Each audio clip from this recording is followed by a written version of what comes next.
Hello friends, good morning to all.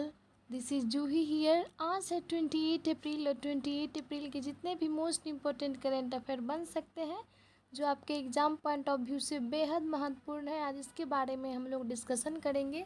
साथ ही साथ question से रिलेटेड जो भी इम्पोर्टेंट फैक्ट होंगे ये भी मैं आप लोग को बताऊंगी। आज इस करेंट अफेयर की सीरीज को स्टार्ट करने से पहले कुछ इम्पोर्टेंट बातें हैं जो आप अपने जीवन में ज़रूर उतारें और आगे बढ़ें। आप रोज़ सुबह उठकर अपने डायरी या नोटबुक में एक टारगेट फिक्स करें, चाहे वो छोटा सा ही टारगेट हो, लेकिन ज़रूर अपने डेली रूटीन में एक दिनचर्या बनाएं और रोज़ सुबह खुद को बोले कि मैं ये कर सकता हूँ या मैं यह कर सकती हूँ। यह जो आत्मविश्वास है यही आपको सफलता दिलाएगी। खुद पर विश्वास करना सफलता की सबसे बड़ी कुंजी मानी जाती है। इसी पॉजिटिविटी के साथ आज की करेंट अफेयर की सीरीज स्टार्ट करेंगे। क्वेश्चन नंबर 1 है, किसने राष्ट्रीय चिकित्सा उपकरण नीति 2023 को मंजूरी प्रदान की है? तो अभी जो है वो किसने राष्ट्रीय चिकित्सा उपकरण नीति 2023 को मंजूरी प्रदान की है? फर्स्ट है नीति आयोग, सेकंड है स्वास्थ्य मंत्रालय, थर्ड है कैबिनेट एंड फोर्थ है संसद। तो अभी किसने मंजूरी प्रदान की है राष्ट्रीय चिकित्सा उपकरण नीति 2023 को? तो अभी जो है वो कैबिनेट के द्वारा राष्ट्रीय चिकित्सा उपकरण नीति 2023 को मंजूरी मिली है। यह जो मंजूरी है इसके रिलेटेड जो भी इम्पोर्टेंट फैक्ट है ये हम लोग जानेंगे। इसका जो उद्देश्य है वो है चिकित्सा उपकरणों के जो घरेलू उत्पादन है उसको बढ़ावा देना और आयात को कम करने के उद्देश्य से राष्ट्रीय चिकित्सा उपकरण नीति को मंजूरी कैबिनेट के द्वारा दिया गया है। यह जो है वो चिकित्सा विभाग में एक बेहद ही उपयोगी साबित होगा। इसके अलावा हम लोग कुछ बेसिक चीज़ को जानेंगे कि कैबिनेट क्या होता है। आप लोग को सबको पता होगा कि कैबिनेट किसे कहते हैं, फिर भी ये एक बेसिक सी चीज़ है जिसे एक बार रिकॉल हम लोग कर लेते हैं। कैबिनेट किसे कहते हैं? तो सरकार के जो उच्च स्तरीय नेताओं का एक समूह होता है उसे कैबिनेट कहा जाता है। और कैबिनेट में मंत्री जो होते हैं वो एक सहयोगी के रूप में कार्य करते हैं, सलाह देते हैं। तो यहाँ सीधा बस वन लाइन में ये कह सकते हैं कि यानी बड़े बड़े मंत्रियों की जो एक समूह होती है इसे ही कैबिनेट कहा जाता है। और अभी कैबिनेट के द्वारा राष्ट्रीय चिकित्सा उपकरण नीति को जो है वो चिकित्सा उपकरण नीति 2023 को मंजूरी प्रदान की गई है। नेक्स्ट एन इम्पोर्टेंट क्वेश्चन की ओर हम लोग आगे बढ़ेंगे। क्वेश्चन नंबर 2 है, कौन एससीओ रक्षा मंत्रियों की बैठक की अध्यक्षता करेंगे?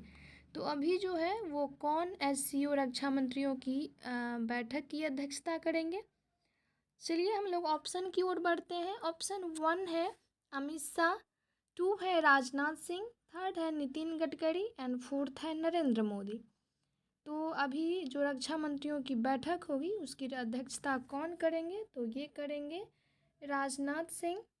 राजनाथ सिंह कौन है? आप लोग को पता होगा कि हमारे देश की रक्षा मंत्री हैं और अभी जो एससीओ की बैठक होगी उसमें ये अध्यक्षता करेंगे। ये जो बैठक है वो 28 अप्रैल को होने वाली है। इसमें जो इस बैठक में एससीओ की जो रक्षा बैठक है इसमें चीन, काजाकिस्तान, किर्गिस्तान, रूस, ताजिकिस्तान, उज्बेकिस्तान के रक्षा मंत्री भाग लेने आएंगे। हम लोग एससीओ से इम्पोर्टेंट फैक्ट जानेंगे कि एससीओ की जो फुल फॉर्म है वो क्या है। तो शंघाई कोऑपरेशन ऑर्गेनाइजेशन, शंघाई सहयोग संगठन इसे हिंदी में कहते हैं। और इसके अलावा एक और इम्पोर्टेंट बात है कि एससीओ में भाग लेने के लिए जो वर्तमान में पर्यवेक्षक हैं बेलारूस और ईरान को भी आमंत्रित किया गया है इस रक्षा बैठक में भाग लेने के लिए। नेक्स्ट एन इम्पोर्टेंट क्वेश्चन की ओर हम लोग आगे बढ़ेंगे। क्वेश्चन नंबर थर्ड है, हुरॉन वैश्विक यूनिकॉर्न सूचांक में भारत का क्या स्थान है? अभी जो है वो ह्यूरॉन वैश्विक यूनिकॉर्न सूचांक जारी किया गया है, उसमें अपना प्यारा भारत का स्थान क्या है? तो फर्स्ट है 8, सेकंड है थर्ड, 3 है फोर्थ और फोर्थ है 5। तो अभी जो है वो हुरान वैश्विक यूनिकॉर्न सूचांक में जो अपने प्यारे भारत का स्थान है वो है 3। थर्ड स्थान पे है अपना प्यारा भारत। ये जो हुरान की यूनिकॉर्न इंडेक्स है ये दुनिया के शीर्ष 100 यूनिकॉर्न की सूची होती है और इसमें जो है वो भारतीय के बहुत 6 कंपनी को शामिल किया गया है। इससे रिलेटेड एक और इम्पोर्टेंट क्वेश्चन है। चलिए आगे की ओर हम लोग बढ़ते हैं। Question number 4। क्वेश्चन नंबर 4 है, यूरोन के ग्लोबल यूनिकॉर्न सूचांक में भारत का कौन सा कंपनी शामिल हुआ है? तो अभी जो है वो ये लिस्ट जारी की गई थी जिसमें अपना भारत जो है वो 3rd रैंक पर था और इस 3rd रैंक पर भारत कितनी कंपनियों के साथ था? तो 6 कंपनियों के साथ भारत 3rd रैंक पे था। और इसमें जो है अभी कौन सी कंपनी शामिल हुई है? तो फर्स्ट है रेजर पे, सेकंड है फ़ोनपे, थर्ड है गूगल पे एंड फोर्थ है पेटीएम। तो अभी जो है वो भारत के रेजर पे जो है वो शामिल हुआ है। तो रेजर पे क्या है? रेजर पे जो है वो एक पेमेंट एंड बैंकिंग से संबंधित है और इसे अभी यूनिकॉर्न इंडेक्स में शामिल किया गया है। अभी जो जारी हुई है उस लिस्ट में रोजर पे को भी शामिल किया गया है। इसके अलावा भारत के edtech startup Byju's, food tech platform Swiggy, fantasy gaming Dream 11 को भी शामिल किया गया है और अभी जो है वो रोजर पे को शामिल किया गया है और इसके साथ भारत की 6 कंपनियां हैं जो यूरोन यूनिकॉर्न इंडेक्स में शामिल हो गई है। नेक्स्ट एन इम्पोर्टेंट क्वेश्चन की ओर हम लोग आगे बढ़ेंगे। Question number 4। कोई भी आप क्वेश्चन करते हैं तो इससे रिलेटेड जो भी इम्पोर्टेंट फैक्ट हैं उसे आप एक बार रिकॉल ज़रूर कर लें ताकि आप जो भी पीछे पढ़े हैं उसमें आपको मैंने भूलने की जो ये होती है कि हम भूल जाते हैं उसकी जो है वो कम हो जाती है, इसीलिए रिवीजन करना बेहद ज़रूरी है। क्वेश्चन नंबर 5 है, कौन गुजरात में स्वागत पहल की 20वीं वर्षगांठ में शामिल होंगे? तो अभी जो है वो गुजरात में स्वागत पहल होने वाली है और वहाँ पे 20वीं वर्षगांठ में शामिल होंगे। वो कौन है? तो फर्स्ट है नरेंद्र सिंह तोमर, सेकंड है पीयूष गोयल, थर्ड है नरेंद्र मोदी एंड फोर्थ है किरण रिजिजू। तो अभी जो है वो स्वागत पहल की 20वीं वर्षगांठ होने वाली है और इस वर्षगांठ में कौन शामिल होंगे? तो हमारे प्यारे भारत के पीएम हैं नरेंद्र मोदी जी। वो गुजरात में स्वागत पहल की 20वीं वर्षगांठ में शामिल होंगे। यहाँ इम्पोर्टेंट फैक्ट आता है स्वागत।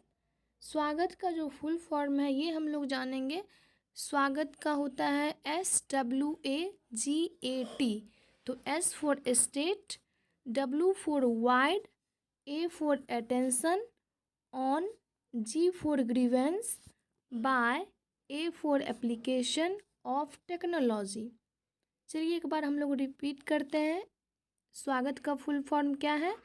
State wide attention on grievance by application of technology. क्या है?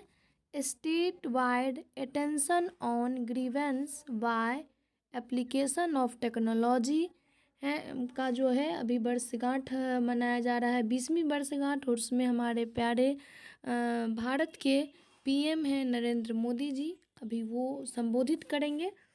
नेक्स्ट एन इम्पोर्टेंट क्वेश्चन की ओर हम लोग आगे बढ़ेंगे। Question number 6। क्वेश्चन नंबर 6 है, मसाला ब्रांड केबीएम ने किसे अपना ब्रांड एम्बेसडर बनाया है? तो अभी जो है वो केबीएम मसाला ब्रांड है भारत का, एक प्रसिद्ध मसाला ब्रांड है और इसका उद्देश्य है कि अच्छे मसालों की पूर्ति करना और देश विदेश में इनका बहुत अच्छा नाम है। इसमें जो अभी ब्रांड एम्बेसडर बनी है वो कौन बनी है? तो परिणीति चोपड़ा, सेकंड है प्रियंका चोपड़ा, थर्ड है MS धोनी एंड फोर्थ है विराट कोहली। तो अभी जो ब्रांड एम्बेसडर बनी है वो है परिणीति चोपड़ा। चलिए हम लोग नेक्स्ट एन इम्पोर्टेंट क्वेश्चन की ओर आगे बढ़ते हैं। Question number 7। क्वेश्चन नंबर 7 है, यूरोपीय शिखर सम्मेलन की मेज़बानी किसने किया है? तो अभी जो है यूरोपीय शिखर सम्मेलन की मेज़बानी किसने किया है? तो फर्स्ट है चीन, सेकंड है ग्रेट ब्रिटेन, थर्ड है अमेरिका एंड फोर्थ है बेल्जियम। तो अभी जो है वो बेल्जियम जो है वो यूरोपीय शिखर सम्मेलन की मेज़बानी किए हैं। यूरोपीय शिखर सम्मेलन की मेज़बानी जो है वो बेल्जियम के द्वारा हुआ है। तो हम लोग इम्पोर्टेंट फैक्ट अभी बेल्जियम के बारे में जानेंगे। तो बेल्जियम की राजधानी कहाँ है? ब्रुसेल्स है। और बेल्जियम की जो मुद्रा है वो यूरो है। और बेल्जियम के जो पीएम है वो कौन है? तो वो है एलेक्जेंडर डी क्रो। कौन है? Alexander D crow. ये जो पवन ऊर्जा के लिए बढ़ाने के उद्देश्य से यूरोपीय शिखर सम्मेलन हुआ है। और इसकी जो मेज़बानी है वो बेल्जियम के द्वारा हुआ है। नेक्स्ट एन इम्पोर्टेंट क्वेश्चन की ओर हम लोग आगे बढ़ेंगे। क्वेश्चन नंबर 8, कौन सा अमेरिकी राज्य ने दीपावली को आधिकारिक अवकाश घोषित किया है? तो अभी जो है वो अमेरिकी राज्य एक है, वहाँ पे दीपावली को आधिकारिक अवकाश के रूप में घोषित किया गया है। तो अमेरिकी का कौन सा राज्य है जहाँ पे दीपावली को, हमारे प्यारे फेस्टिवल को जो है वो आधिकारिक अवकाश घोषित किया गया है? हम लोग ऑप्शन की ओर आगे बढ़ेंगे। ऑप्शन 1 है कैलिफोर्निया, बी है न्यू जर्सी, सी है पेंसिल्वेनिया एंड फोर्थ है न्यूयॉर्क। तो अभी जो है वो पेंसिल्वेनिया है अमेरिकी राज्य, जिसने दीपावली को आधिकारिक अवकाश घोषित किया है। ये तो बहुत अच्छी बात है। हम लोग का प्यारा फेस्टिवल होता है दीपावली, जिससे हम लोग लाइट से डेकोरेशन करते हैं और ये फेस्टिवल ऑफ लाइट कहा जाता है। और अभी जो है वो अमेरिका के एक जो राज्य है पेंसिल्वेनिया, यहाँ पे दीपावली को आधिकारिक रूप से पूर्णतः छुट्टी घोषित किया गया है, अवकाश घोषित किया गया है। यहाँ अमेरिका का बात आता है तो हम लोग अमेरिका से इम्पोर्टेंट फैक्ट जानेंगे कि अमेरिका की राजधानी कहाँ है। तो ये है वाशिंगटन डीसी। और अमेरिका के राष्ट्रपति कौन है? तो ये हैं जो Biden. Next an important question की ओर हम लोग आगे बढ़ेंगे। क्वेश्चन नंबर 9, आदिवासियों के कार्य प्रणाली का अध्ययन हेतु मेघालय हिल्स काउंसिल टीम ने कहाँ पर पहुँची है? अभी जो है वो मेघालय हिल्स काउंसिल एक टीम है जो आदिवासियों के कार्य प्रणाली, वो किस तरह रहते हैं और कैसे काम करते हैं, इसका अध्ययन करने हेतु एक जगह पे पहुँचे हैं। उसका नाम बताना है आप लोगों को। तो इसमें फर्स्ट जो है वो है ईस्ट गारो, सेकंड है पश्चिम गारो, थर्ड है त्रिपुरा एंड डी है दक्षिण गारो। तो अभी जो है वो आदिवासियों के जीवन प्रणाली, कार्य प्रणाली का अध्ययन करने हेतु मेघालय हिल्स की जो काउंसिल टीम है वो त्रिपुरा पहुंची है। कहाँ पहुंची है? त्रिपुरा पहुंची है। यहाँ इम्पोर्टेंट फैक्ट हम लोग मेघालय के बारे में जानेंगे, क्योंकि ये मेघालय से संबंधित है। तो मेघालय की जो राजधानी है वो कहाँ है? वो शिलोंग है। मेघालय के जो सीएम है वो कॉनराड संगमा है। और मेघालय के जो गवर्नर है वो कौन है? तो वो फागू चौहान है। हम लोग कोई भी क्वेश्चन करते हैं तो इससे रिलेटेड वहाँ के जो भी इम्पोर्टेंट फैक्ट है उसे एक बार हम लोग रिकॉल ज़रूर कर लेंगे। इससे हम अपने टाइम का भी बचत करेंगे कि बार बार उसे लर्न नहीं करना पड़ेगा। अगर आप छोड़ देते हैं तो फिर से आपको उतनी मेहनत के साथ लर्न करना पड़ता है। इसीलिए आप फैक्ट को रिकॉल करते रहें, इससे आपको एग्ज़ाम में बहुत मदद मिलेगी। नेक्स्ट एन इम्पोर्टेंट क्वेश्चन की ओर आगे बढ़ते हैं। क्वेश्चन नंबर 10, किस पोप ने आगामी बिशपों की बैठक में महिलाओं को मतदान करने की अनुमति दी है? ये क्वेश्चन बहुत इम्पोर्टेंट है, क्योंकि इससे पहले महिलाओं को मतदान करने के लिए अनुमति नहीं दी। और कभी भी किसी भी क्वेश्चन में अगर महिलाओं से संबंधित हो तो अपने दोनों आँख को एकदम अच्छा से उस क्वेश्चन को पढ़ लीजिए और एकदम पूरे अच्छे से उसे लर्न रखिए, क्योंकि महिला से संबंधित जितने भी क्वेश्चन होते हैं वो एग्ज़ाम का डायरेक्ट क्वेश्चन होता है।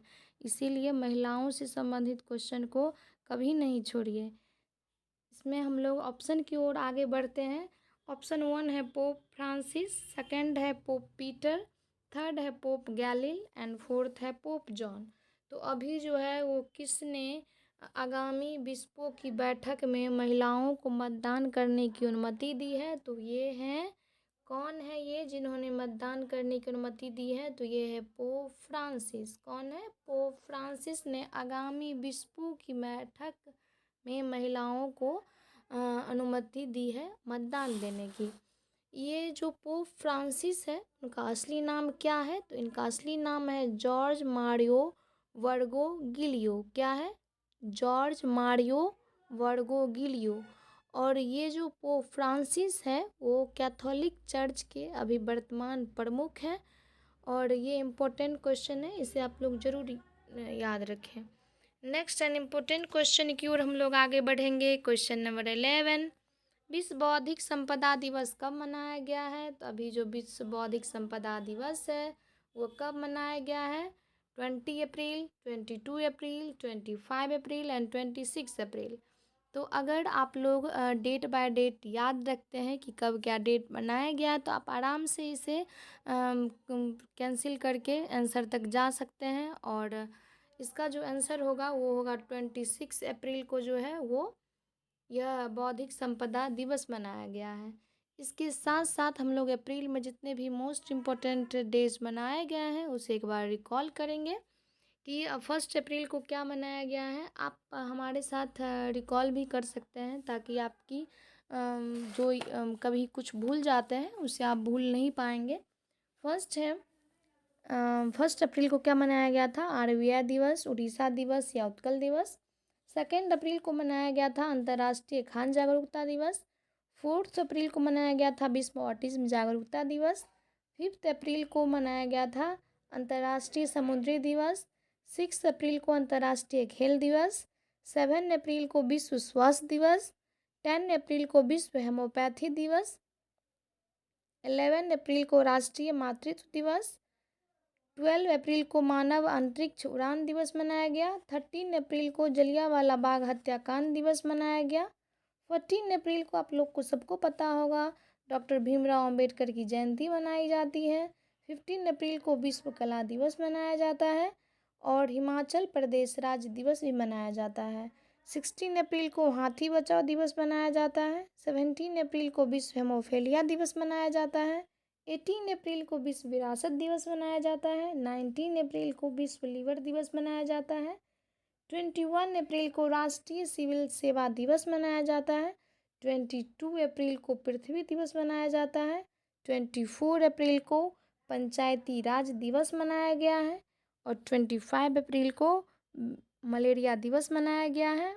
और 26 अप्रैल को क्या मनाया गया है? विश्व बौद्धिक संपदा दिवस। नेक्स्ट एन इम्पोर्टेंट क्वेश्चन की ओर हम लोग आगे बढ़ेंगे। Question number 12, A recent north east narratives of change पुस्तक किसने लिखी है? तो अभी जो है वो ए recent north east narratives of change पुस्तक किसके द्वारा लिखी गई है? तो ऑप्शन की ओर हम लोग आगे बढ़ेंगे। आशीष कुंद्रा, प्रीति सेनॉय, बिमल जलान और जिमी सोनी।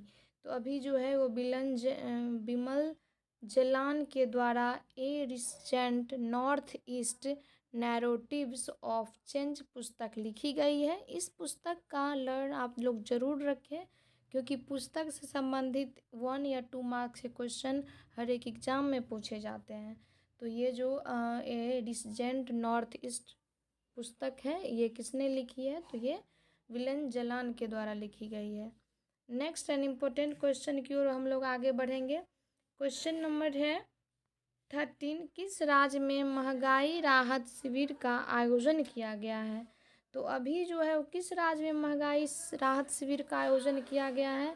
फर्स्ट है राजस्थान, सेकंड है महाराष्ट्र, थर्ड है असम एंड फोर्थ है तमिलनाडु। तो अभी जो है वो राजस्थान में महंगाई राहत शिविर का आयोजन किया गया है। हम लोग जो है वो राजस्थान से इम्पोर्टेंट फैक्ट जानेंगे कि राजस्थान की राजधानी कहाँ है? तो ये है जयपुर। और राजस्थान के सीएम कौन है? ये अशोक गहलोत। और राजस्थान के जो गवर्नर हैं वो है Kalraj Mishra. Next an important question की ओर हम लोग आगे बढ़ेंगे। क्वेश्चन नंबर 14, किस देश का कमर्शियल लूनर लैंडर अंतरिक्ष यान चंद्रमा पर पहुंचने के दौरान दुर्घटनाग्रस्त हो गया? तो अभी जो है किस देश का कॉमर्शियल लूनर लैंडर था जो चंद्रमा पर पहुंचने के दौरान दुर्घटनाग्रस्त हो गया। हम लोग ऑप्शन की ओर आगे बढ़ेंगे। ऑप्शन 1 है जापान, अमेरिका, ब्राज़ील या चीन। तो अभी जो है वो जापान का अंतरिक्ष यान था जो अभी दुर्घटनाग्रस्त हो गया है। कॉमर्शियल लूनर लैंडर अंतरिक्ष यान था जापान का जो चंद्रमा पर उतरने के दौरान दुर्घटनाग्रस्त हो गया। तो यहाँ हम लोग इम्पोर्टेंट फैक्ट जानेंगे जापान से रिलेटेड कि जापान की जो मुद्रा है वो क्या जापान की जो राजधानी है वो है टोक्यो।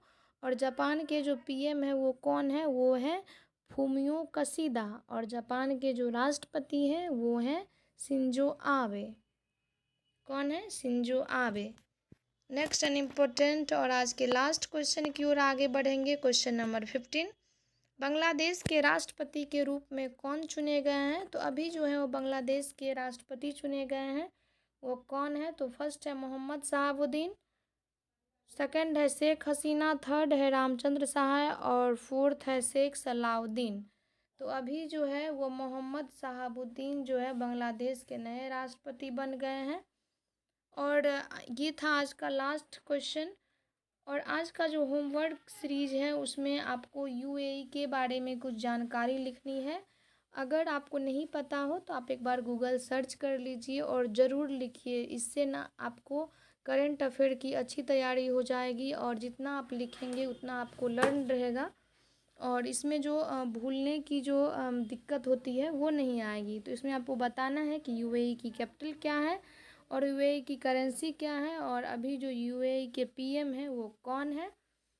नेक्स्ट जब हम लोग इसके नेक्स्ट डे हम लोग करंट अफेयर की सीरीज़ लेके आएंगे तो उसमें मैं इसका आंसर आप लोग को बता दूंगी। तब तक आप लोग सर्च करके कमेंट बॉक्स में ज़रूर आंसर दें।